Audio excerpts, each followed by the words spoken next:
In Portland, Oregon, early 1980s, arcades were alive with flashing lights and electronic noise.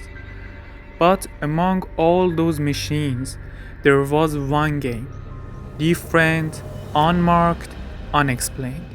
A game no one had ever heard of, and no one should have played. Its name was Polybius. Those who tried it said after just a few minutes they couldn't tell where they were anymore.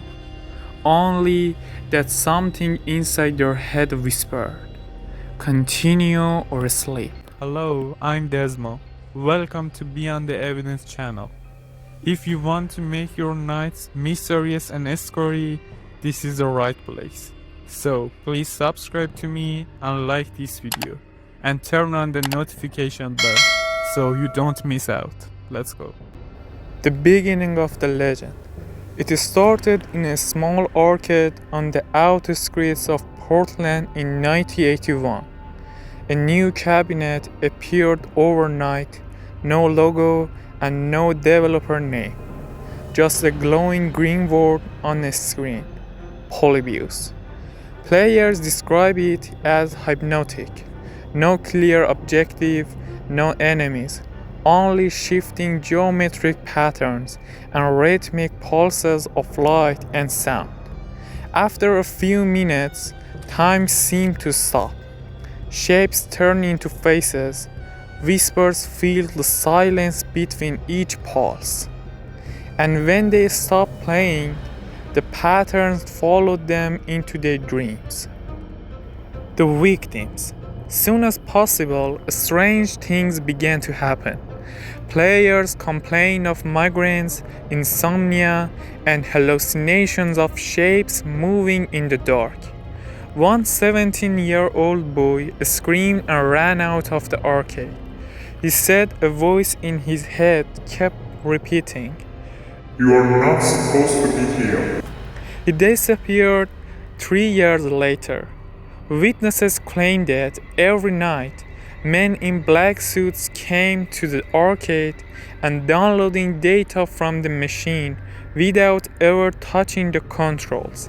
And then, one morning, the cabinet was gone. No trace, no record, like it had never existed. Decades later, early internet forums began whispering about a file called Polybius.exe. Those who ran it said their screen went black. Then a line of text appeared. Your reality has been adjusted. The file crashed every system it touched. Cameras turned on by themselves. Timestamps changed always to 3:33 a.m. Some users vanished from online communities entirely. The last message one of them posted was, "It's still running even after I close it." Now reach to the best part of each video. Theories and experiments. Conspiracy theorists claim Polybius was part of a government experiment, a test of neural conditioning and subliminal control. The classified documents from the CIA's MKUltra project mention trials using light patterns and auditory manipulations. Now that's a question. Was Polybius one of them, or something even deeper, a digital ritual designed to alter consciousness itself? Researchers who tried to trace its origin say the same thing. It wasn't just a game, it was a door. Actually, a door opened a dark world. Actually, the Polybius had returned in 2006. A mysterious YouTube video surfaced. It showed a man playing an old arcade machine in a dark room. At first, everything looked normal, until the screen started glitching. For a few frames, a phrase appeared, "Polybius lives." The video was deleted within hours. The uploader's account permanently removed. No one ever found out who he was. Today, Polybius is an online myth, a ghost in the machine. Every few months, someone claims to have found it again on a dark web server or a forgotten USB drive.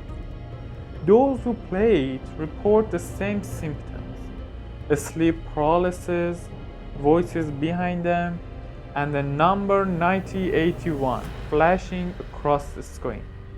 Maybe it's just a date, or maybe it's a code, a way back into the game. Actually, this game that never ended. They say each generation has its own version of Polybius, smarter, stronger, and closer. Now you don't need an arcade machine. You just need a screen and curiosity.